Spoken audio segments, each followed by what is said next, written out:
au bilan de notre manifestation passée et également à la définition du calendrier qui va suivre et qui va donc nous permettre de continuer nos manifestations jusqu'à ce que les revendications que nous avons évoquées, qui ne sont même pas des revendications puisqu'il s'agit tout simplement de contraindre ce pouvoir à respecter la loi et la Constitution. En ce qui concerne le bilan, nous avons fait de nouveau le constat que cette journée a été pleinement réussie. La journée du lundi 4 mai a été une journée qui a été caractérisée par des marches pacifiques dans toutes les préfectures. Celles qui n'ont pas pu marcher ont observé une journée ville morte. Et je peux vous citer très rapidement le constat que nous avons fait.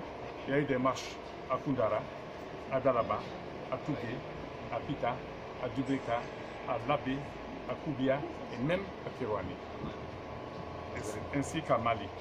Et il y a eu des journées villes mortes à Mamou, à Koubia, à Zérekori, suivi même d'un meeting, à Gekedou, à Kindia et à Massanta.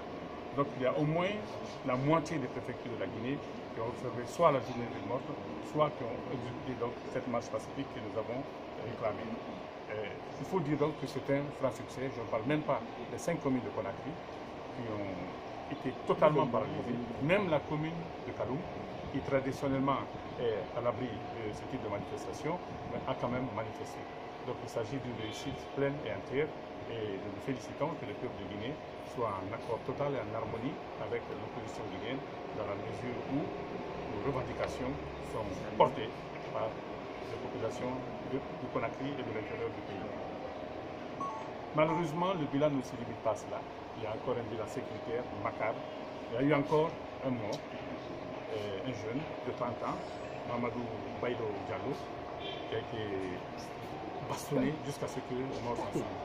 Son corps est actuellement à la morgue de l'hôpital d'Onka et le médecin légiste va probablement établir les conditions dans lesquelles cette mort est survenue, les suites de l'intervention des forces de l'ordre et aussi de certains contre-manifestants. Car dans le bilan de cette journée, il faut noter qu'il y a des milices privées qui sont devenus des supplétifs des forces de l'ordre et qui s'attaquent également aux militants de l'opposition en les blessant, voire même en les tuant, comme c'est le cas de M. Diallo, qui vient de succomber donc à cette bastonnade-là. Donc nous avons noté qu'il y a au moins une cinquantaine d'interpellations. Il y a eu 20 blessés, dont 10 par balle. Et il faut dire qu'il y a eu encore des personnes gravement blessées qui sont incarcérées dans des conditions inhumaines et dégradantes dans les geôles guinéennes.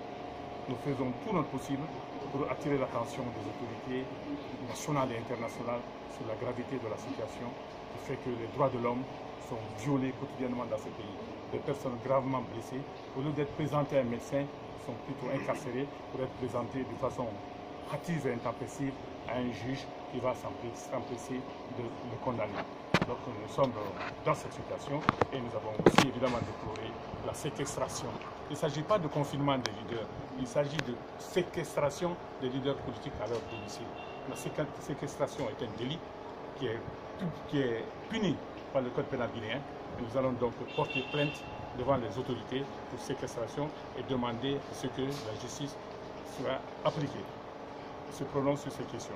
Et donc, compte tenu de tout cela, nous avons donc pris la résolution de poursuivre nos manifestations et nous allons donc le jeudi 11 mai prochain appeler encore les populations, 7 mai prochain, pardon, le jeudi 7 mai prochain, appeler toutes les populations donc, des 5 communes de Conakry à encore manifester contre la gestion actuelle du processus électoral, c'est-à-dire l'inversion de l'ordre normal des élections, mais aussi contre toute la gouvernance qui est fatiguée dans ce pays, toutes les formes d'injustice, toute cette corruption, tout ce népotisme et toute cette politique de discrimination qui oppose les Guinéens les uns aux autres.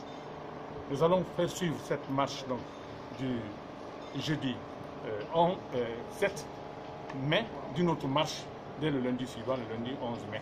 Cette marche-là, celle du lundi 11 mai, va concerner toute la Guinée. Et nous allons donc demander à tout le peuple de Guinée, à toutes les régions, à toutes les préfectures, y compris donc la capitale Conakry, de manifester, de sortir massivement dans les rues et de protester contre la gouvernance qui est appliquée aujourd'hui dans notre pays. Merci.